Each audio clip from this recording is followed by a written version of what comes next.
Hello everyone, welcome to Studygram channel. आइए देखते हैं आज युग्मक शब्द को देखेंगे और ये किस तरह के ऐसे प्रश्न पूछे जाते हैं, इन चीज़ों को हम जानने वाले हैं।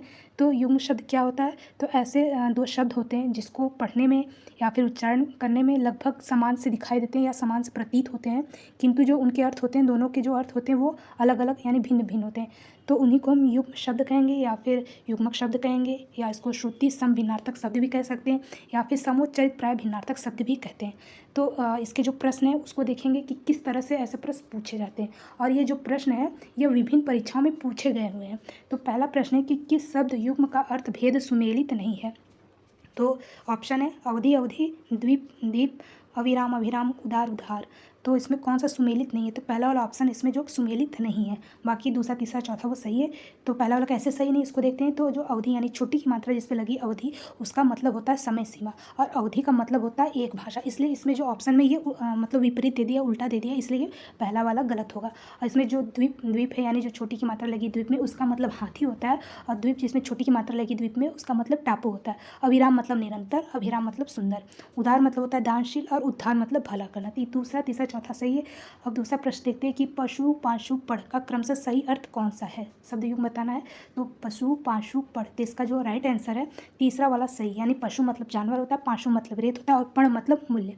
तीसरा प्रश्न है कि किस विकल्प में जो है कृति यानी छोटी की मात्रा और बड़ी की मात्रा यानी कृति का सही अर्थ भेद सही है।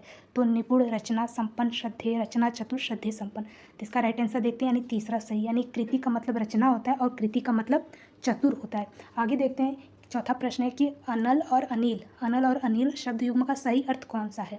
तो इसका जो ऑप्शन है आग उष्मा, आग तेज, आग और हवा, हवा और आग। तो इसका राइट आंसर है तीसरा वाला सही, यानी अनल मतलब होता है आग और अनिल का मतलब हवा होता है।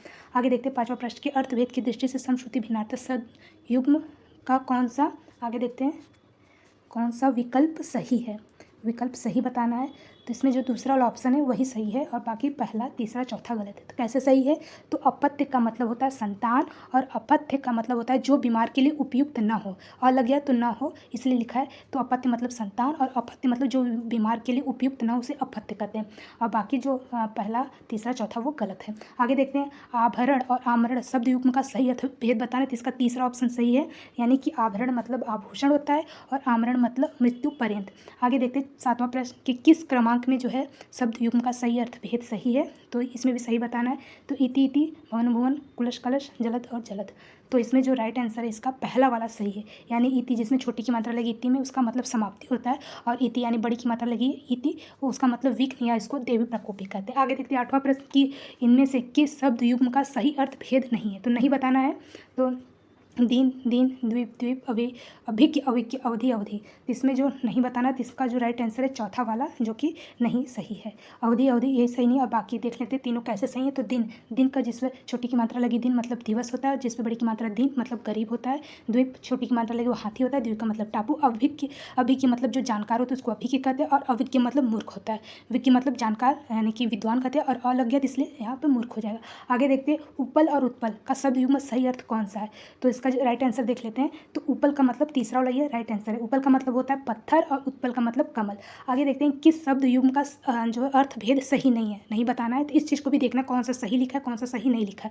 तो इन चीज़ों को देखेंगे तो जो है प्रश्न आसानी से सही हो सकेंगे। आगे देखते हैं 10 वाला, इसमें सही नहीं है बताना है। तो कौन सा सही नहीं है? तो पहला वाला ही सही नहीं है, क्योंकि जलद और जलद ये सही नहीं, क्योंकि जलज मतलब क्या होता है कमल, और जलद मतलब बादल, इसमें उल्टा दे दिया, तो इसलिए ये सही नहीं है। बाकी देखते हैं दूसरा तीसरा चौथा कैसे सही है। तो पास का मतलब होता है नज़दीक, और पाश का मतलब होता है बंधन। सर्वथा का मतलब होता है सब प्रकार से, और सर्वदा का मतलब हमेशा। शुल्क मतलब होता है जिसमें छोटा की मात्रा लगी है, शुल्क मतलब फीस, और शुक्ल मतलब श्वेत होता है। आगे देखते हैं अजर और अजीर शब्द का युग्म जो है सही अर्थ है। अजर और अजीर का मतलब क्या होता है? आंगन देवता, अमर अजीर्ण देवता आंगन, या वृद्धावस्था अजीर्ण। इसका राइट आंसर है 11वें का तीसरा वाला सही है, यानी अजर मतलब होता है देवता, और अजीर मतलब होता है आंगन। आगे देखते हैं 12वां प्रश्न है कि किस शब्द युग्म का जो है अर्थभेद गलत है। अर्थभेद गलत है तो कौन सा सही गलत है? तो इसमें चौथा वाला जो है अर्थभेद गलत है, यानी अविराम अभिराम गलत है, क्योंकि अविराम का मतलब क्या होता है? निरंतर। अभिराम का मतलब सुंदर होता है, इसमें गलत दे दिया इसलिए गलत होता है। आगे देखते हैं जो पहला दूसरा तीसरा किस तरह से है। तो आमरण मतलब मृत्युपर्ण, आभरण मतलब आभूषण, कटक मतलब होता है सेना, और कंटक मतलब कांटा होता है। पेय मतलब पीने की वस्तु, तो प्रेम मतलब प्रिय होता है। 13वां प्रश्न देखते हैं कि इनमें कौन सा शब्द जो युग्म का अर्थभेद सुमेलित नहीं है। तरंग तुरंग यानी लहर घोड़ा। आगे देखते हैं इसमें नहीं बताना है।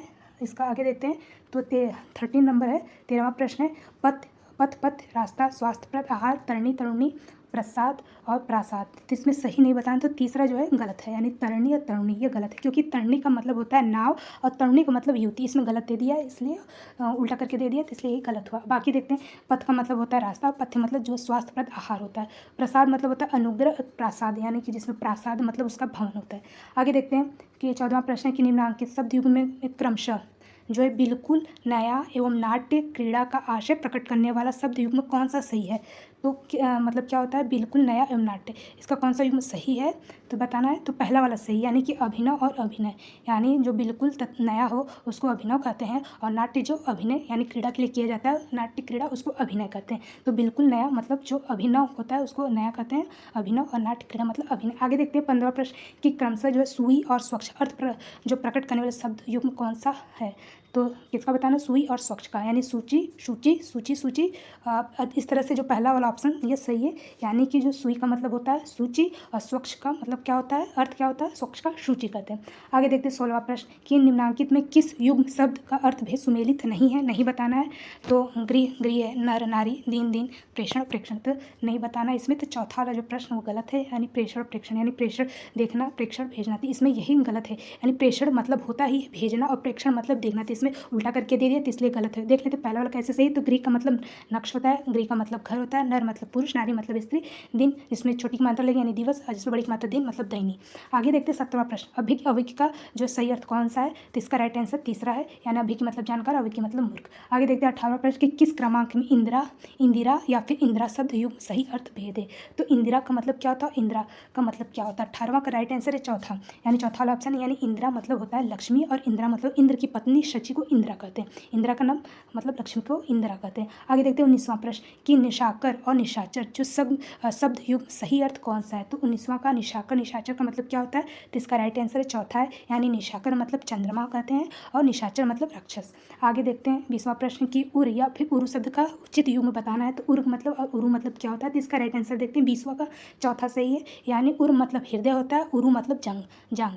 आगे देखते हैं 21वां प्रश्न की शब्द युग्म में अंबुज और अंबुधि में अंबुज का अर्थ कमल है। तो अंबुधि का क्या अर्थ होता है, केवल अंबुधि का अर्थ बताना है कि अंबुधि मतलब क्या होता है। अंबुज का इसमें बता दिया है कि अंबुज का मतलब कमल होता है, तो इसमें अंबुधि का राइट आंसर क्या होगा। तो दूसरा वाला सही, यानी अंबुधि मतलब सागर होता है। आगे देखते हैं नीर और नीर का शब्द युग्म में कौन सा अर्थ सही है। नदी भवन, बादल वृक्ष, जल घोंसला, पानी घर। तो नीर और नीर इसका राइट आंसर तीसरा है, यानी नीर मतलब जल होता है, नीर मतलब घोंसला। तो इसी तरह से ऐसे प्रश्न जो है शब्द युग्म के पूछे जाते हैं। आगे देखते हैं 23वां प्रश्न कि पूर्व यानी छोटा वाला पूर और बड़ा वाला पूर में शब्दों के लिए सही युग्म अर्थ चुनिए, कौन सा सही है। तो पूर का मतलब क्या होता है, राइट आंसर है पूर का मतलब जिसमें नगर, यानी छोटा जिसमें पूर लगा उसको नगर, और जिसमें बड़ा पूर की मात्रा लगा हो पूर तो मतलब महल होता है। तो पूर मतलब नहर, और जिसमें बड़ा जिसमें पूर लगा रहेगा उसकी मात्रा वो महल होता है। आगे देखते हैं किस विकल्प में जो शब्द युग्म सही अर्थ भेद है। तो इसमें सही बताना है तरणी तरणी, अनल अनिल, अंतर अंतर, अंतर अतर, अग्र अगर। तो इसका राइट आंसर देखते हैं चौथा वाला सही है, सही अर्थ है, यानी अग्र मतलब आगे, और अगर मतलब क्या होता है, अगर मतलब धूप बत्ती जिसको कहते हैं, और बाकी पहला दूसरा तीसरा ये गलत है। आगे देखते हैं 5वां प्रश्न कि प्रवाल और प्रवाल क्या है। प्रवाल और प्रवार शब्द युग्म का सही अर्थ भेद कौन सा है। तो प्रवाल मतलब क्या होता है, इसका राइट आंसर तीसरा बनता है, यानी प्रवाल मतलब मोती होता है और प्रवार मतलब दीवार होता है। तो ये सही हो गया तीसरा प्रश्न ऑप्शन। आगे देखते हैं 26 प्रश्न कि तम और तमा के लिए सही अर्थ कौन सा है।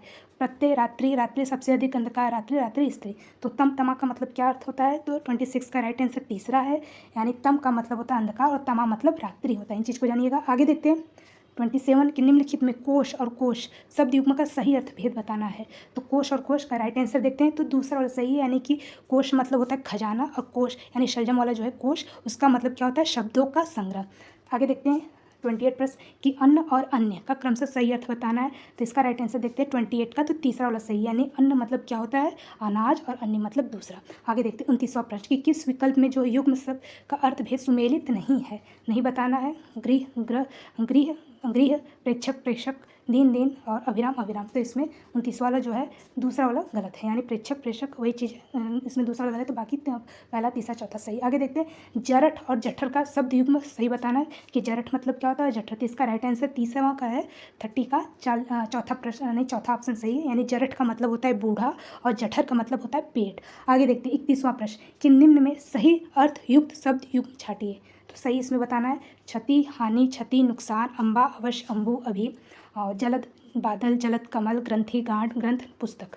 तो इसमें कौन सा क्या बताना सही बताना है। तो इसका राइट आंसर जो है चौथा वाला सही है 31वां का।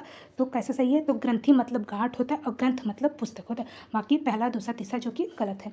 आगे देखते हैं 32वां प्रश्न, ये अंतिम होगा। आगे देखते हैं कि पाप और सूर्य का अर्थ प्रदान करने वाला सही जो है शब्द युग्म कौन सा है। तो पाप सूर्य का सही अर्थ कौन सा है, अघ, अघ, अघ, अघ, अध, अर्ध, अर्ध, अर्ध, अर्ध, फिर अर्घ। तो पाप और सूर्य का जो सही अर्थ है वो पहला वाला ऑप्शन सही, यानी पाप का मतलब होता है अघ और सूर्य का मतलब अघ होता है। तो इस चीज़ को जानिएगा, ये नया है कि पाप मतलब अघ होता है और सूर्य मतलब अघ होता है, यही इसका सही अर्थ है। तो चलिए इसके जो भी आगे प्रश्न होगा उसको हम नेक्स्ट वीडियो में देखेंगे। तब तक के लिए जय हिंद।